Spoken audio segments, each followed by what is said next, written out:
Welcome back friends. इस video में हम पढ़ेंगे क्लास 9 साइंस एनसीईआरटी का चैप्टर 8 मोशन। ये हमारा पार्ट 6 है। आज हम पार्ट 6 में पढ़ेंगे 8.6 यूनिफॉर्म सर्कुलर मोशन। इससे पहले हमने इस चैप्टर के 5 पार्ट्स और पढ़े हैं। ऊपर के सभी टॉपिक्स उनमें कवर हैं। यूनिफॉर्म सर्कुलर मोशन हमारे इस चैप्टर का लास्ट टॉपिक है, तो पार्ट 6 में हम चैप्टर कंप्लीट कर लेंगे। तो चलिए स्टार्ट करते हैं। यूनिफॉर्म सर्कुलर मोशन का मीनिंग होता है एक समान वर्तीय गति। मोशन मतलब गति, यूनिफॉर्म मतलब एक समान, और सर्कुलर मतलब गोलाकार। तो जो एक गोलाकार शेप है, मतलब एक सर्कल शेप है जिसके अंदर मोशन हो रहा है। कैसा मोशन हो रहा है? यूनिफॉर्म मोशन हो रहा है। तो अब इसको पढ़ते हैं डिटेल में। when the velocity of an object changes, we say that the object is accelerating। जब जो ऑब्जेक्ट है अपनी वेलोसिटी को चेंज करता है तो हम कह सकते हैं कि वो वाला ऑब्जेक्ट एक्सीलरेटिंग है। The change in the velocity could be due to the change in its magnitude or a direction of the motion or both। जब किसी वेलोसिटी के अंदर चेंजेस होता है तो वो किसकी वजह से होता है? क्या तो वेलोसिटी की मैग्नीट्यूड, क्या तो वेलोसिटी की डायरेक्शन की वजह से वेलोसिटी के अंदर चेंजेस होता है। और क्या हम कह सकते हैं कि मैग्नीट्यूड और डायरेक्शन दोनों की वजह से वेलोसिटी के अंदर क्या होता है? चेंजेस होता है। Can you think of an example when an object does not change its magnitude of velocity but only A direction of motion? क्या हम कुछ एग्जाम्पल दे सकते हैं जिसके अंदर जो वेलोसिटी का ऑब्जेक्ट है, मतलब जो ऑब्जेक्ट है वो अपनी वेलोसिटी की मैग्नीट्यूड को चेंज नहीं कर रहा है, पर अपने मोशन मतलब अपनी गति की दिशा को चेंज कर रहा है, डायरेक्शन ऑफ मोशन को चेंज कर रहा है। तो हमें यहाँ पे कुछ 4 तरीके ट्रैक दे रखे हैं। एक रेक्टेंगुलर ट्रैक, एक हेक्सागोनल ट्रैक, और एक ऑक्टागोनल शेप ट्रैक, और एक सर्कुलर ट्रैक। तो हम इन चारों ट्रैक से क्या समझते हैं? पहले आपको पता है ना वेलोसिटी का मीनिंग क्या होता है। ऊपर से हमारा वेलोसिटी पढ़ते आ रहे हैं। वेलोसिटी जो क्वांटिटी दोनों ही एक्सेप्ट्स को, मतलब स्पीड को भी और डायरेक्शन को भी स्पेसिफाई करती है, उसको हम बोलते हैं वेलोसिटी। ठीक है, तो ये होता है वेलोसिटी का मीनिंग। अब इन चारों ट्रैक्स में क्या समझ में आया? Let us consider an example of the motion of a body along a close part. अब यहाँ पर हमने एक एग्जांपल लिया जिसके अंदर एक क्लोज पाथ है, मतलब एक बंद रास्ता है जिसके अंदर मोशन हो रहा है। देखो अब एक यहाँ पे एक पाथ है। अब पाथ जो है वो यहाँ से स्टार्ट हुआ और चला, फिर चला, फिर चला, फिर चला। तो यहाँ पे जो पाथ है वो क्लोज हो गया।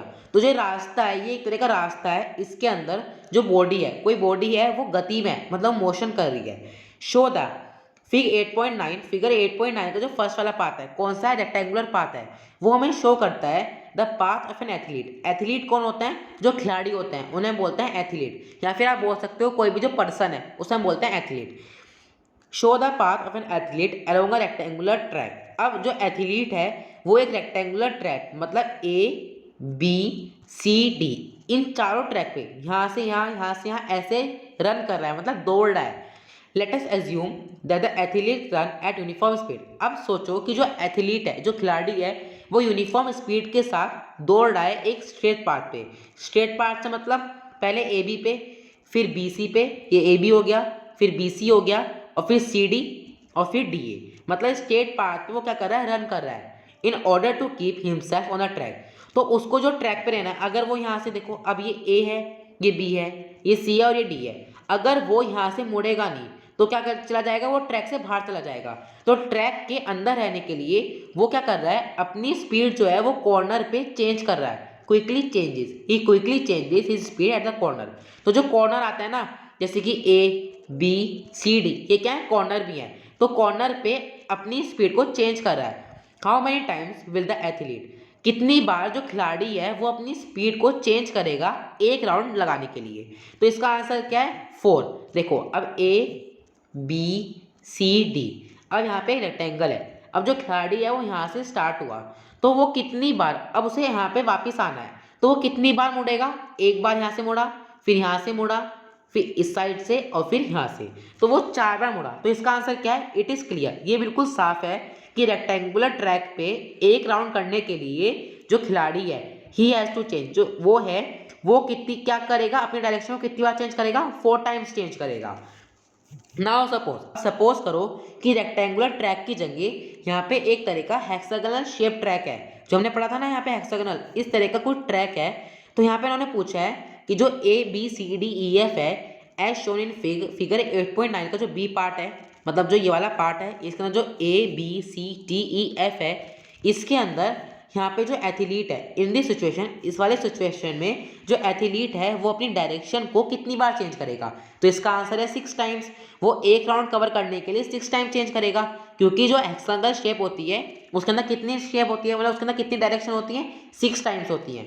ठीक है। What if the track was not an hexagon. अब सोचो कि जो ट्रैक है वो अब हेक्सागन नहीं है, अब वो क्या है, अब वो ऑक्टागन है। ऑक्टागन के अंदर कितनी साइड्स होती हैं, 8 साइड होती हैं। तो 8 साइड है तो कितनी बार चेंज करेगा वो, 8 बार चेंज करेगा। इट इज ऑब्जर्व, हमने ऑब्जर्व किया कि जब एथलीट ऑक्टागन ट्रैक के ऊपर रन किया तो उसके अंदर उसने यहाँ पर the athlete has to take turn more and more often. तो जो एथलीट है उसने यहाँ पे 8 इक्वल साइड्स मतलब 8 बार क्या करा, अपना डायरेक्शन को चेंज करी। इट इज ऑब्जर्व, हमने ऑब्जर्व किया कि जितने जितने नंबर ऑफ साइड्स, मतलब देखो अब यहाँ पे क्या था, अब यहाँ पे आ गया था हमारा सबसे ऑक्टागोनल आ गया था। ऑक्टागोनल के बाद नैनागन भी होता है जिसके अंदर 9 साइड्स होती हैं। ठीक है। डेटागन भी होता है, तो काफ़ी तरह के होता है। तो इसके अंदर क्या होता है, हमने ऑब्जर्व किया कि जितनी ज़्यादा साइड्स होंगी उतनी बार जो एथलीट है वो अपनी स्पीड को चेंज करेगा और उतनी बार ही वो अपने टर्न लेगा। मतलब देखो अब मान लो स्पीड ये है तो यहाँ से टर्न लेगा, फिर यहाँ से टर्न लेगा, तो जितनी बार वो भागेगा, जितनी ज़्यादा साइड बढ़ेंगी किसी भी शेप की, तो क्या करेगा, उतनी बार टर्न लेगा। What would happen to the shape of the track as we go on increase the number of side indefinitely?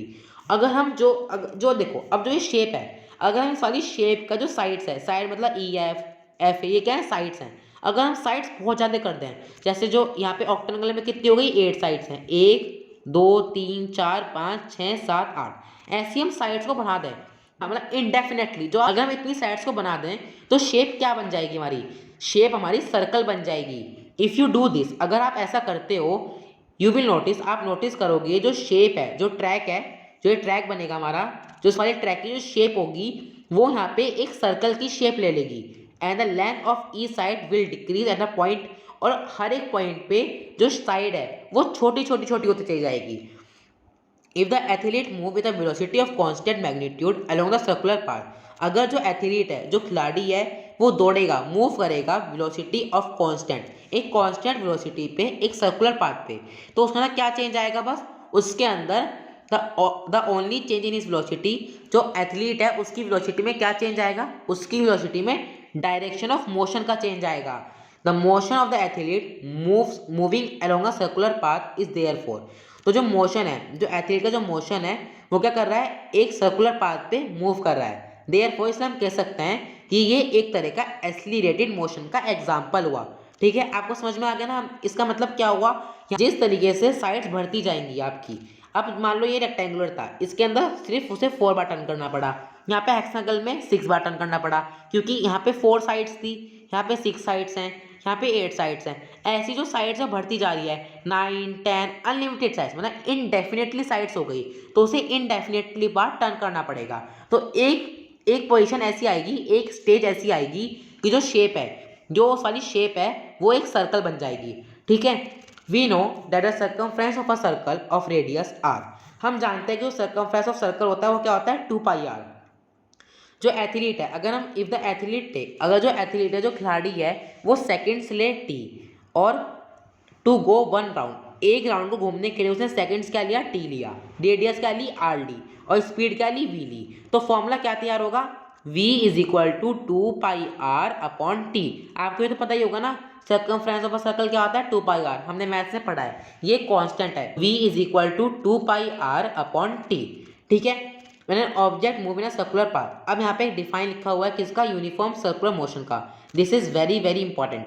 When an object move, अब जब ऑब्जेक्ट जो है वो एक सर्कुलर पाथ में मूव कर रहा है यूनिफॉर्म स्पीड के साथ, तो इस तरह के मोशन को, इट्स मोशन, उस वाले मोशन को हम कहेंगे यूनिफॉर्म सर्कुलर मोशन, मतलब गोल गोल। देखो अब आपको समझ में आ गया ना यूनिफॉर्म सर्कुलर मोशन क्या होता है, यूनिफॉर्म सर्कुलर मोशन। और यहाँ पे यूनिफॉर्म सर्कुलर मोशन की डिफाइन उन्होंने दे रखी है, जब कोई ऑब्जेक्ट एक सर्कुलर पाथ में यूनिफॉर्म स्पीड के साथ मूव करता है, घूमता है, तो उस तरह के मोशन को हम कहते हैं यूनिफॉर्म सर्कुलर मोशन। ठीक है। अब आगे चलते हैं, एक्टिविटी करते हैं जिससे आप इसको अच्छी तरीके से समझ पाओगे।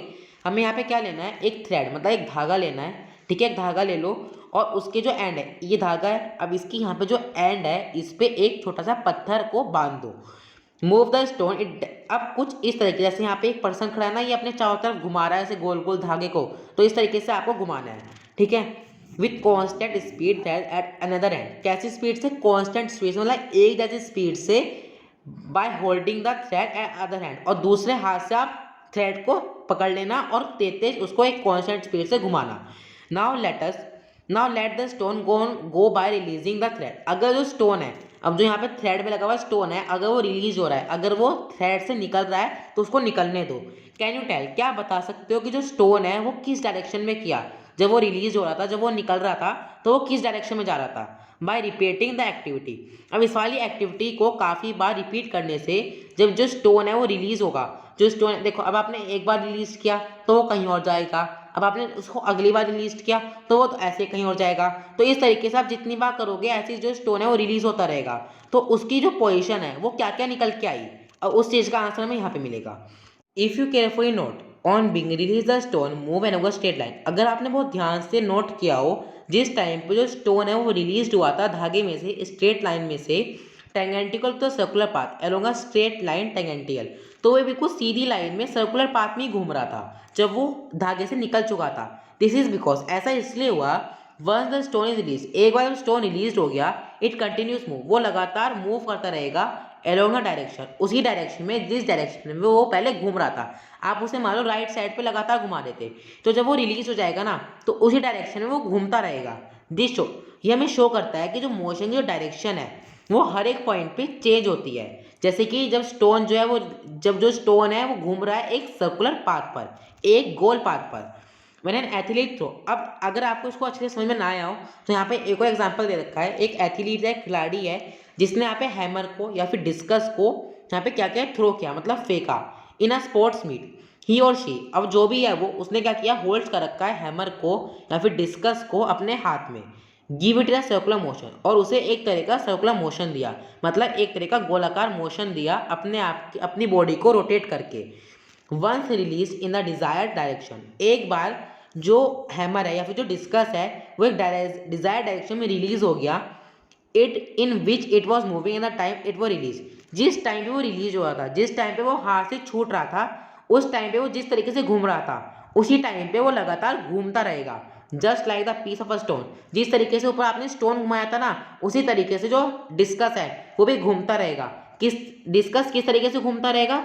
जिस तरीके से वो रिलीज होने के, जिस तरीके से वो छुटने के समय पर घूम रहा था। There are many more familiar example, इस तरह के काफ़ी सारे और एग्जाम्पल्स भी हैं ऑब्जेक्ट के जो कि यूनिफॉर्म सर्कुलर मोशन में, जैसे कि motion of the moon and the earth, जो कि मून मतलब जो चंद्रमा है और जो अर्थ है, जो पृथ्वी है, इनका जो मोशन है।